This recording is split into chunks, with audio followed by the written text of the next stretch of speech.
नमस्कार, स्वागत है आपका। आप देख रहे हैं यूपी यात्रा और यूपी यात्रा का आज का सफर इटावा जा पहुंचा है।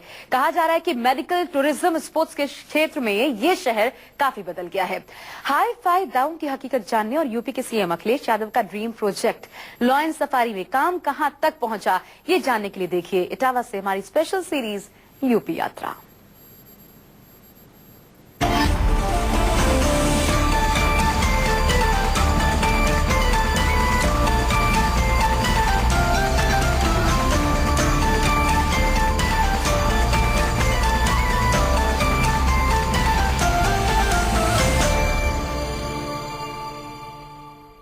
नमस्कार, मैं हूं सैयद सुहेल। यूपी यात्रा का कारवां इटावा पहुंच चुका है। आमतौर पर सियासी पार्टियों और राजनीतिक दल के जो गढ़ होते हैं वो कई समीकरणों की वजह से होते हैं। क्या इटावा भी इन्हीं समीकरणों की वजह से महज गढ़ है या फिर विकास का गढ़ है? सबसे पहले कुछ लोगों से बात करते हैं। पक्की चौड़ी सड़कें। एक बार लगा कि हम दिल्ली एनसीआर के किसी शहर में हैं, लेकिन हम दिल्ली से करीब 300 किलोमीटर दूर इटावा शहर में थे। चारों तरफ हरियाली और शहर की कुछ हाईटेक इमारतों को देखने के बाद मन किया सबसे पहले लोगों से पूछ लिया जाए आखिर कैसे इतना बदल गया इटावा। ये जानने हम एक चाय की दुकान पर पहुंचे। लोग बारिश के मौसम में चाय की चुस्कियों का मजा ले रहे थे। तो आप लोग यहीं रहते हैं क्या? जी सर, जी सर। यही इटावा के ही हैं? जी। इटावा में काम के नाम पर कुछ हुआ है? बहुत कुछ हुआ है। बहुत कुछ हुआ, बहुत कुछ विकास हुआ। क्या? रोडों का विकास हुआ, नहरों के बम्बे और पानी का विकास हुआ, बिजली का विकास हुआ और यहाँ हॉस्पिटल का विकास हुआ, यूनिवर्सिटियाँ यहाँ बनी। यहाँ तमाम गरीबों का फ्री इलाज हो रहा है। यहाँ की जनता जो है, भगवान करे दोबारा ये सरकार समाजवादी की फिर आए। किसान को क्या बिजली, सड़क, पानी मिल रही है? सब चीज मुहैया है, बिजली भी मुहैया है, सड़क भी, स्थिति अच्छी है, सारी स्थिति अच्छी है। पानी तो बिल्कुल फ्री मिल रहा है। कह रहे सब कुछ अच्छा है, जो कुछ खराब भी है वो भी बता दीजिए। नहीं, खराब कुछ है ही नहीं, अच्छे सब काम बढ़िया हो जाए। जीवन में दो चीज चाहिए, स्वास्थ्य और शिक्षा। तो स्वास्थ्य के लिए यूनिवर्सिटी बन गई है और शिक्षा के लिए 24 डिग्री कॉलेज बन गया है। आप बताइए, ये सब तो बहुत तारीफ कर रहे हैं, आप सत्य बताइए, सत्य क्या है? तारीफ कर रहे हैं, हम तो खूब पैदा कर रहे हैं, धक्का सरकार। नहीं, सत्य बताइए, सत्य बिल्कुल सत्य। क्या? यही खूब पैदा कर रहे हैं, सपा सरकार दोबारा आना चाहिए। इटावा में सरकार ने कुछ किया है? बहुत कुछ किया है, बिजली पानी की सभी सुविधाएं, स्कूल वगैरह, हॉस्पिटल वगैरह सभी सुविधाएं उपलब्ध हैं, कोई दिक्कत परेशानी नहीं है। अच्छा जी। खुले दिल से लोगों ने जो बात बताई, अब बारी थी उसकी पड़ताल की। अपनी आंखों से विकास के उस पहिए को हम देखना चाहते थे जिसने पिछले 4 साल में इटावा को बदल कर रख दिया। चलिए इटावा में चलकर देखते हैं और सपा के विकास के दावों की पड़ताल करते हैं। एक खुशहाल शहर वो होता है जहां बुनियादी सुविधाओं के साथ अच्छी मेडिकल सुविधा हो। आपको दिखाते हैं इटावा में लोगों के इलाज के लिए सरकार कितनी गंभीर है। किसानों के लिए हुए काम की बात तो हम हर जिले में करते हैं, लेकिन इटावा में हम बात करेंगे स्वास्थ्य सेवाओं की। सबसे पहले चलते हैं अस्पताल और देखते हैं क्या है स्वास्थ्य सुविधाओं और सेवाओं की हालत। कई किलोमीटर का सफर तय करके हम अस्पताल पहुंचे। हाईटेक सुविधाएं, गरीबों का मुफ्त इलाज हमें देखने को मिला।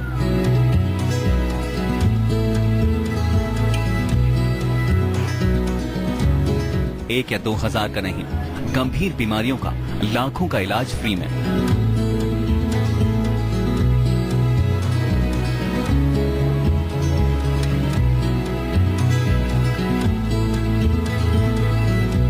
डायलिसिस मशीन पर इलाज कराती ये श्याम बाबू हैं।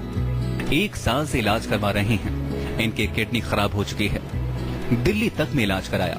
महंगे इलाज ने इनकी हालत और बिगाड़ दी, खेत भी बेचने पड़े। तब किसी ने इन्हें यहाँ आने की सलाह दी। जहाँ इन्होंने पहले लाखों खर्च कर दिए, वहाँ इस अस्पताल में साल भर का खर्च है सिर्फ 35 रुपए। यहाँ आपको क्या क्या होता है और क्या पैसा पड़ता है? यहाँ पे केवल 35 रुपए पड़ते हैं, केवल बाकी फाइल के। अच्छा, बस और कुछ नहीं। कैसा इलाज हो रहा है यहाँ पे? यहाँ पे बढ़िया इलाज हो रहा है सर। कोई तकलीफ? कोई तकलीफ कुछ नहीं। सिर्फ फाइल चार्ज, बाकी एक पैसा नहीं।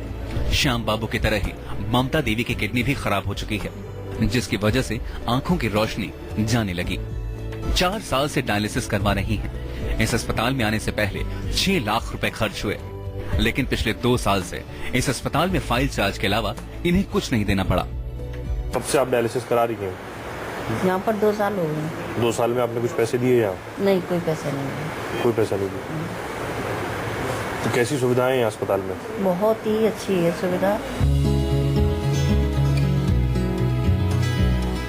सुनकर अच्छा लगा कि इटावा में गरीबों का बिल्कुल मुफ्त इलाज हो रहा है। ये कैसे मुमकिन हुआ, ये भी जानना जरूरी है। सरकार की तरफ से मुफ्त इलाज की शुरुआत की गई है। अच्छा। जिसमें कई सारी बीमारियां हैं। गुर्दों की बीमारियां हैं, इनमें गुर्दे फेल हो जाते हैं। ये कैंसर की बीमारी, हृदय रोग, लीवर की बीमारी, अच्छा, जो कि हमारे असाध्य रोग में ये कवर हो रही है।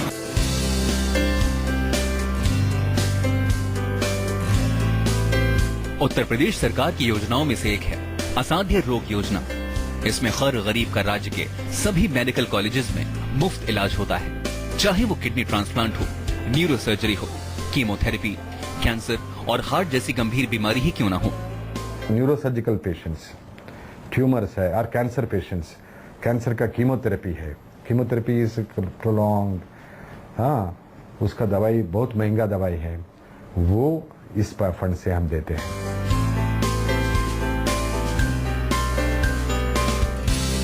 गरीबों के इलाज के लिए इस योजना के तहत यूपी सरकार हर मेडिकल कॉलेज को फंड देती है। इतने से तसल्ली नहीं होनी थी। अस्पताल से निकलकर पहुंचे इटावा में करोड़ों की लागत से बने ट्रॉमा सेंटर में। इमारत बेहद शानदार, क्या सुविधाएं भी जानदार हैं। हजारा सिंह की पत्नी के पेट में दर्द रहता था, कई जगह इलाज कराया, लेकिन बीमारी का पता नहीं चला। यहाँ आए तो बताया कि पथरी है। हजारा सिंह कहते हैं सरकारी अस्पताल में प्राइवेट अस्पताल जैसी सुविधा मिलती है। सरकारी अस्पतालों में तो ऐसे ही होता है मामला, उस हिसाब से यहाँ कैसा है? नहीं, तो हम तो पहली बार इस ट्रामा सेंटर में आए हैं। सुविधा के हिसाब से और जिस हिसाब से यहाँ के लोग लगे रहते हैं, उस हिसाब से तो बड़ी खुशी होती है देखने में कि हाँ, वास्तव में इलाज अच्छा हो रहा है।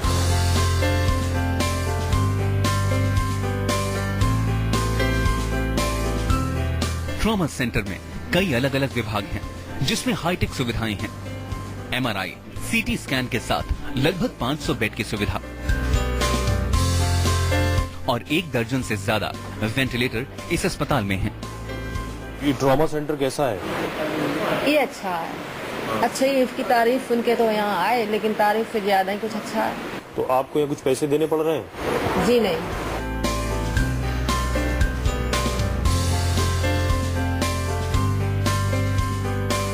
ट्रॉमा सेंटर के नजदीक ही था मेडिकल कॉलेज, तो हम ट्रॉमा सेंटर से निकलकर मेडिकल कॉलेज पहुंचे। हमें पता चला कि यूपी सरकार की कोशिश से ये मेडिकल कॉलेज अब मेडिकल यूनिवर्सिटी में तब्दील हो गया है। मेडिकल की पढ़ाई कर रहे स्टूडेंट्स लेक्चर अटेंड कर रहे थे।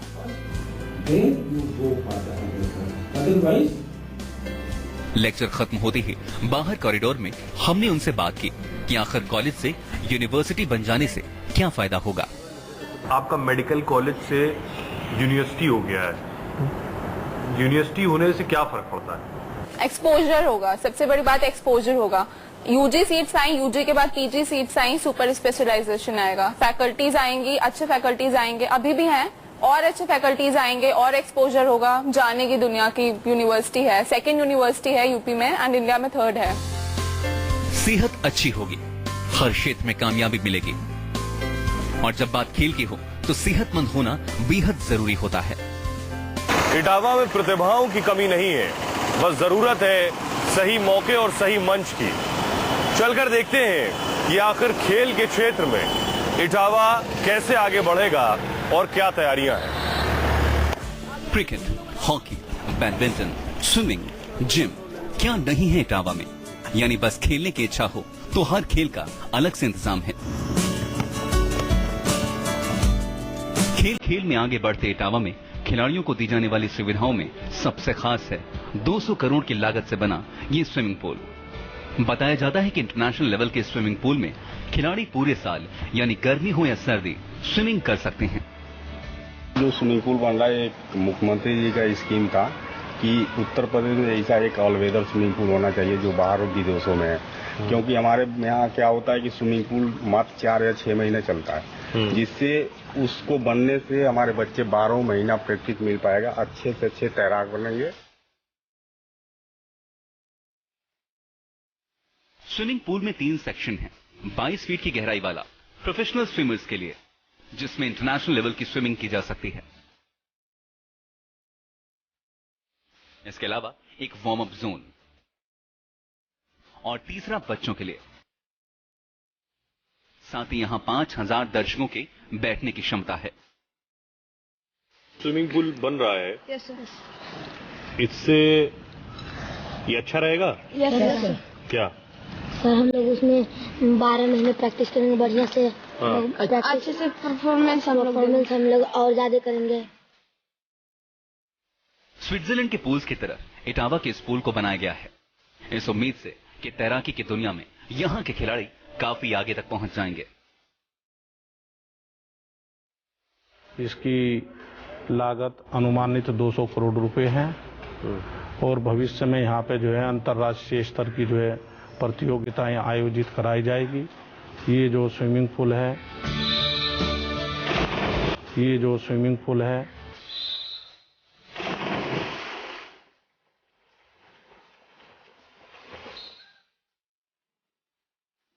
इटावा के हुनरमंद बच्चों को देखने के बाद हम पहुंचे नीली एस्ट्रो टर्फ पर।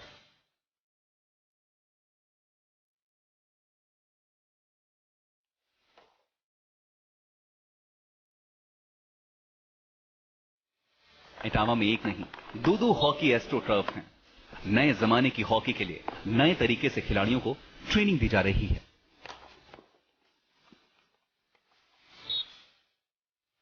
जिससे नेशनल गेम में इटावा के प्लेयर नाम रोशन करें। एस्ट्रो टर्फ का क्या मतलब है? आप नॉर्मल ग्राउंड पर खेलते थे और इसमें खेल रहे हैं आप। कल की हॉकी और आज की हॉकी में बहुत डिफरेंस है। जो आज की आधुनिक हॉकी है उसमें टर्फ बहुत इम्पोर्टेंट रखती है, क्योंकि जो आधुनिक आज की हॉकी है, जो फॉरेन हॉकी है, वहाँ पर आज सारे गेम यही है। कहावत पुरानी है, पढ़ोगे लिखोगे बनोगे नवाब, खेलोगे कूदोगे बनोगे खराब। लेकिन यूपी सरकार का खेल की यूनिवर्सिटी का मकसद ही ऐसी कहावतों को पलटने के लिए है। गवर्नमेंट ने सर खिलाड़ियों के लिए, खेल के लिए कुछ किया है? खेल के लिए तो इतना इस उत्तर प्रदेश सरकार माननीय अखिलेश जी ने किया कि जितना किसी भी सरकार ने खेल के बारे में सोचा ही नहीं तो करेगा क्या। लेकिन जितना इन्होंने सोचा उससे ज्यादा करके दिखाया। यूपी के खिलाड़ियों के लिए इटावा जल्द ही खेल का मक्का भी बनने जा रहा है। इटावा में जल्द ही स्पोर्ट्स यूनिवर्सिटी तैयार होने वाली है और इसी सोच के साथ काम चल रहा है। यूनिवर्सिटी का क्या कॉन्सेप्ट है ये पूरा? यूनिवर्सिटी जब हमारी तैयार हो जाएगी तो हमारे जो बच्चे आएंगे वे 6 क्लास से लेके BA, MA, B.Ed, M.Ped सब जो है इसी यूनिवर्सिटी के द्वारा किए जाएंगे।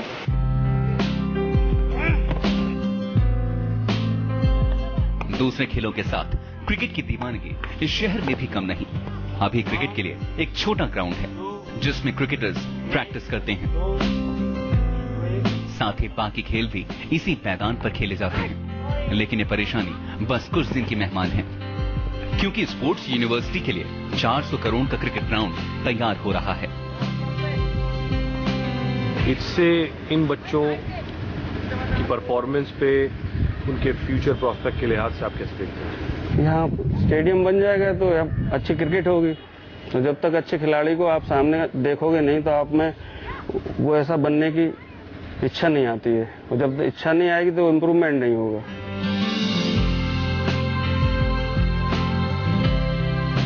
यूपी सरकार की प्लानिंग है इटावा में बन रहे हाईटेक स्टेडियम में इंटरनेशनल मैच भी खेले जाएं। इस स्टेडियम में एक साथ 40,000 लोग मैच का लुत्फ ले पाएंगे। 9 पिच बनाई जाएंगी। T20 से लेकर टेस्ट मैच तक इस मैदान पर खेले जाएंगे। आगे आपके लिए कुछ हो रहा है यहाँ? ऑब्वियसली सर डेवलपमेंट तो कंटिन्यूस हो ही रहा है। जैसे कि आप देख सकते हैं आज से 10 साल पहले यहाँ पे स्टेडियम की जो कंडीशन थी इस लेवल की नहीं थी, लेकिन आज हमें अच्छी फैसिलिटीज मिल रही हैं। खेल की दुनिया में इटावा को पहचान मिले, इसके लिए तैयारियां जोरों पर हैं। बस इंतजार उस दिन का है जब इन सुविधाओं के इस्तेमाल से इटावा के खिलाड़ी आगे बढ़ेंगे। ये ग्राउंड अंतर्राष्ट्रीय स्तर के सभी मानक को पूर्ण करता है और यह 9 पिच से बनाया जा रहा है। हिंदुस्तान में ऐसे बहुत ही क्रिकेट स्टेडियम हैं। जिस तरह की कोशिश की जा रही है उससे लगता है आने वाले दिनों में इटावा एक स्पोर्ट्स हब बन जाएगा।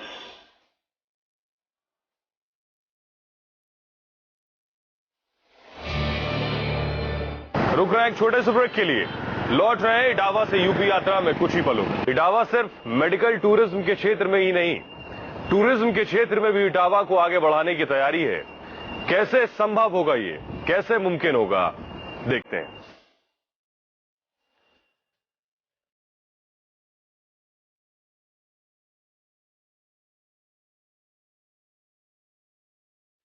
यूपी के सीएम अखिलेश यादव का dream project lion safari.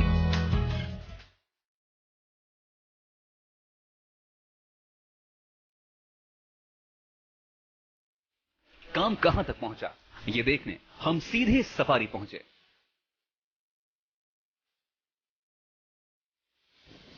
$350 hectare area, 200 crore की लागत। यहां लायन सफारी के साथ कुल 5 सफारी होंगी, लेकिन सबसे पहले टूरिस्ट के लिए खुलेगी लायन सफारी।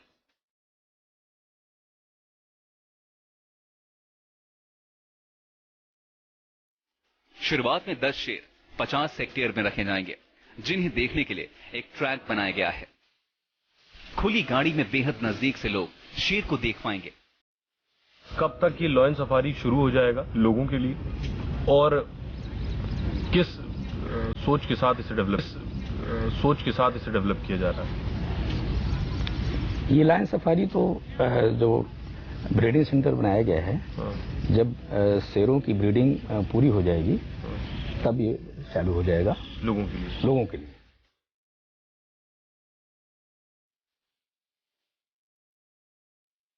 सफारी में 2 ट्रैक होंगे।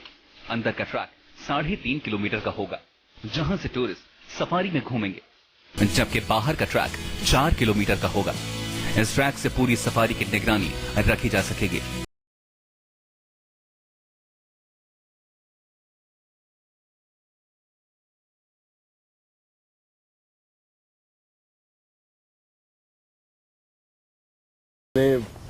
शेर यहाँ देखने को मिलेंगे लोगों को?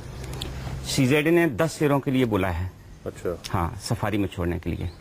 ये 10 की हमारी क्षमता है अधिकतम। प्राइड बना के जो बच्चे यहाँ के होंगे वो एक साथ रहेंगे और प्राइड बना के वहाँ छोड़े जाएंगे।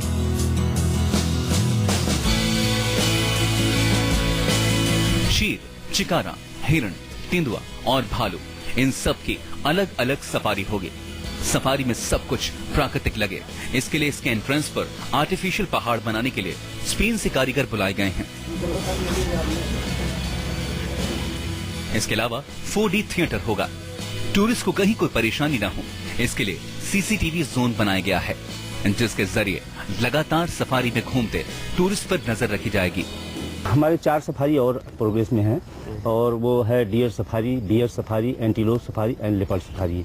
उसका भी काम शुरू हो गया है, और हमारी समझ से डियर सफारी तो हम इसी जुलाई में 7 जुलाई को कंप्लीट कर देंगे। डियर सफारी शायद जुलाई में ही हमारा शुरू हो जाएगा, बाकी सफारी अक्टूबर तक हम कंप्लीट कर देंगे। सफारी को बनाने का मकसद इटावा में टूरिज्म बढ़ाना है, जिसे इंटरनेशनल लेवल पर भी इटावा को लोग जान पाएं। और अब बात किसानों की। इटावा में जब सब कुछ हाई फाई हो रहा है, तो क्या उसी स्तर पर किसानों के लिए भी कुछ हो रहा है? चलकर देखते हैं। इटावा में काफी कुछ बदल रहा है, मेडिकल, टूरिज्म और स्पोर्ट्स। लेकिन अन्नदाता के लिए भी कुछ हो रहा है क्या? हमें पता चला कि इटावा में किसानों के लिए लगभग 40 करोड़ में एक बाजार बनाया गया है। बाजार देखकर पहली नजर में तो ऐसा लग ही नहीं रहा था कि एक किसानों का बाजार है। एक हाईटेक मंडी को मॉल कल्चर की शक्ल में तैयार किया जा रहा है। अब बताइए, बाजार का कोई फायदा है या किसानों को होगा? हाँ, नहीं किसानों को यहाँ फायदा होगा साहब बाजार से। क्या? क्योंकि अपनी फसल खेत से लाएगा, यहाँ बेचेगा उचित रेट में, उनको बेनिफिट होगा यहाँ साहब। किसानों के हित में कुछ कर रही है ये सरकार, या पहले की जो सरकारें थी वैसे ही सब चल रहा है? पहले की सरकारों ने किसानों के लिए क्या कर दिया? कुछ नहीं किया। खाद के लिए तो दुखी था किसान। इस सरकार ने क्या कर दिया? कभी खाद और पानी, कभी ये टाइम इतना टाइम से मिला, कभी इतना किसी गवर्नमेंट ने टाइम से नहीं दे पाया। इतनी टाइम से मिला है सरकार में किसानों को। किसानों के लिए किसान को 18 घंटे बिजली मिली।